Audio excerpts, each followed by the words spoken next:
Learn from other people what freedom of speech is about. But we can tell people this, we don't think freedom of speech extends to incitement to violence. That to us is misuse of freedom.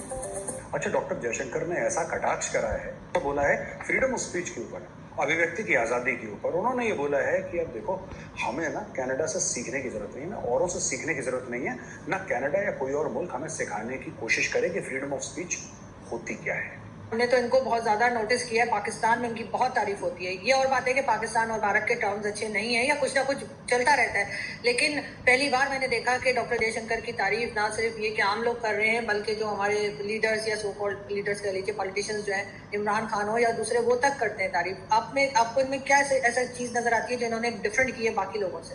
उन्होंने, doctor Jaishankar के पास इतना time नहीं है और हर बंदा उन्हें सुनना चाहता है, और उन्होंने सारे थिंक टैंक्स जो मेजर थे उनके एग्जेक्टिव्स को सामने बिठाया और कहा जनाब कि आप आए, हम आपसे बात करना चाह रहे हैं। इस सरकार में जस्टिन ट्रूडो का कोई फ्यूचर नहीं है।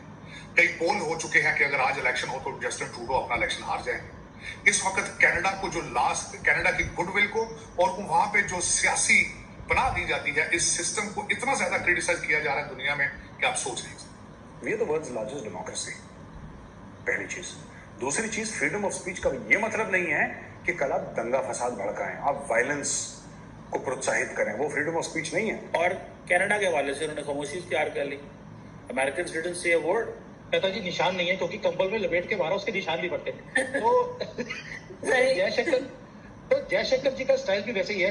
अभी वो गए अमेरिका में, चित्र किसको मार रहे हैं? ट्रूडो को कंबल में लपेट के मार रहे हैं। दुनिया पूछ रही है ट्रूडो को, भी सबूत दिखा। वो कहता जी कंबल में लपेट के मारा, सबूत तो है नहीं। हेलो दोस्तों, welcome to daily blog Ruby Thakur channel. Hello दोस्तों, स्वागत है रूबी ठाकुर चैनल पर। मैं आपकी होस्ट रूबी ठाकुर। अभी मैं हमारे विदेश मंत्री जयशंकर के बारे में, उनकी तारीफ के बारे में, कि वो कनाडा और भारत के जो रिश्ते पे जो उन्होंने बोला, वो तारीफ काबिल है।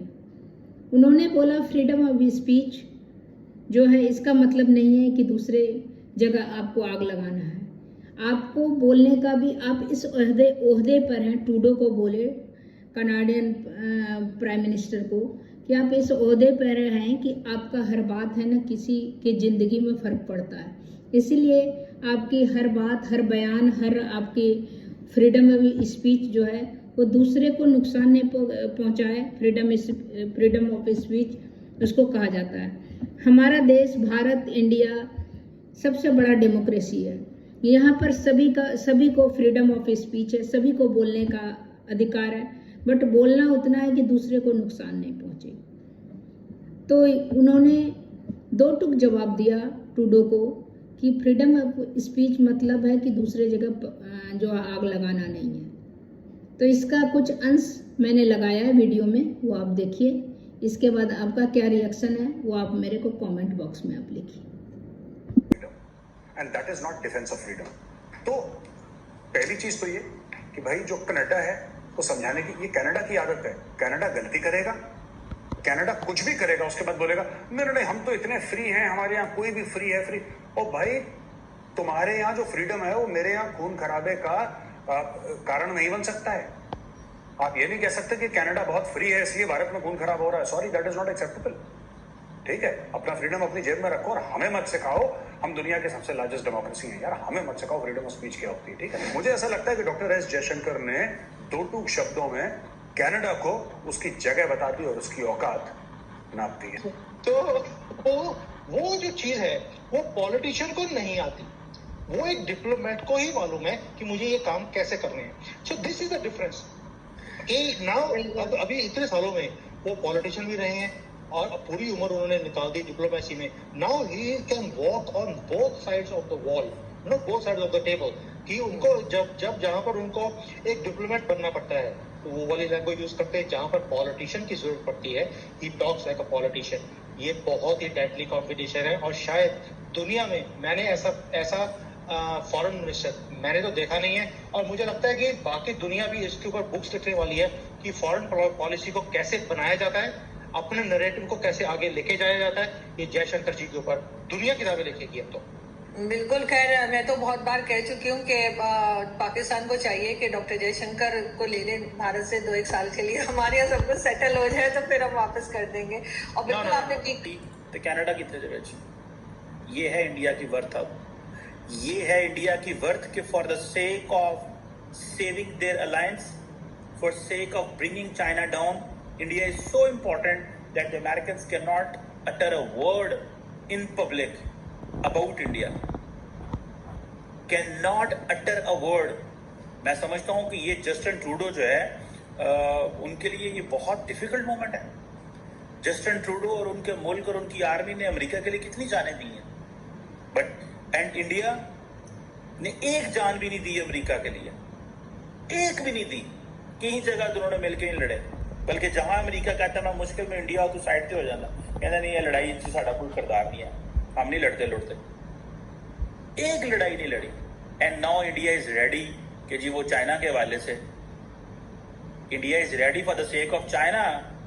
तो वो कह रहे हैं पाइन के ठीक है, सानू चाइना इंपॉर्टेंट है, हमें चाइना को ठिकाने लगाना है, हमें इन चीजों से कोई गर्ज नहीं। आप जरा वो पढ़े ना जो स्टेट डिपार्टमेंट की प्रेस रिलीज है जयशंकर के साथ, वो रीड आउट तो पढ़े, आपको समझ लग जाएगी that where does Canada stand and where does China stand. It is all China. पूरी की पूरी press release it talks about India, but उसके पीछे चीन है। Because the Americans do understand कि हमने क्या करना है। हमें इंडिया बेशक रशिया के मुकाबले मदद ना करे, लेकिन इन्हें को सान चढ़ाओ इंडिया पे। एक और चीज एक सामने आई दुनिया के सामने, तो दुनिया में सामने ये बात आई है कि ये अपना होमवर्क, कनेडियन अपना होमवर्क ठीक नहीं करते। ये अपनी असेंबली के अंदर आके अपनी लेजिस्लेशन में आके उल्टी सीधी बातें कर जाते हैं बगैर रिसर्च किए। उन्होंने अपना केस कनेडियन का और ज्यादा कमजोर हो गया दुनिया की नजरों में कि they are not mature, they are not they are not trustworthy, और इनकी बातों पर यकीन करना कोई इतना आसान नहीं है।